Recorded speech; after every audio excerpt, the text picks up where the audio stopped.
एक था truck driver जिसका नाम राजीव था। वो अपने ट्रक पर लंबा सफर कर रहा था। रात का वक्त था और वो एक सुनसान रास्ते पर चल रहा था। सफर का रास्ता काफी उदास और खाली था। घर तक पहुंचने की चाह में वो अपने ट्रक को तेज चलाने की कोशिश कर रहा था। रात के अंधेरे में रास्ते के दोनों तरफ सिर्फ काली रात और थोड़ी थोड़ी धुंध थी। राजीव को लग रहा था कि आज कुछ अजीब हो रहा है। अचानक उसने देखा कि आगे कुछ चमकती हुई रोशनियां दिखाई देने लगी। पहले तो उसने सोचा कि वो कोई गांव या छोटी बस्ती होगी, लेकिन जैसे ही वो वहां पहुंचा, वहां कुछ भी नहीं था। सिर्फ एक पुराना मंदिर था जो पूरा तरह से उदास और सुनी सुना लग रहा था। राजीव ने अपनी ट्रक को रुकने का फैसला किया। उसने सोचा कि शायद ये किसी पुराने मंदिर का एरिया होगा और वहां रुककर पानी पीने की सोची।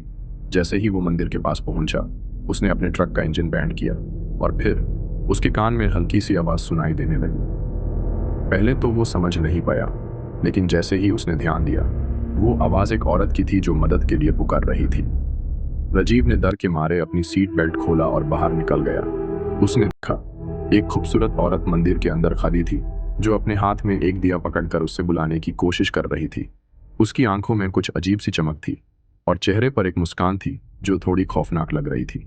राजीव ने उस औरत से पूछा, क्या आपको मदद चाहिए? वो औरत चुपचाप उसे देखती रही। फिर एक अचानक वो औरत घबरा गई और धीरे धीरे मंदिर के अंदर चली गई।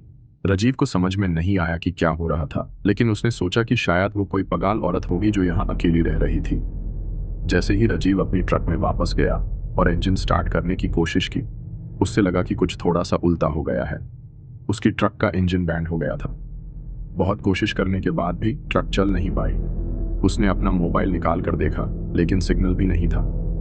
उस वक्त उसने धीरे से मंदिर की तरफ देखा और वहां उसने देखा कि वो औरत फिर से वहां खड़ी थी, लेकिन अब वो एक भूतिया चेहरे में बदल गई थी। उसकी आंखों में खून की लकीर थी और उसकी मुस्कान अब एक डर से भरी हुई थी। राजीव का दिल तेज धड़क रहा था। उसने अपने ट्रक की डोर बैंड की और जल्दी से ट्रक के इंजन को एक बार और स्टार्ट करने की कोशिश की। अचानक ट्रक चल गया और वो वहां से भाग गया। जब तक वो रास्ते पे वापस नहीं आया, तब तक उसने उस रात को कभी नहीं भूल पाया।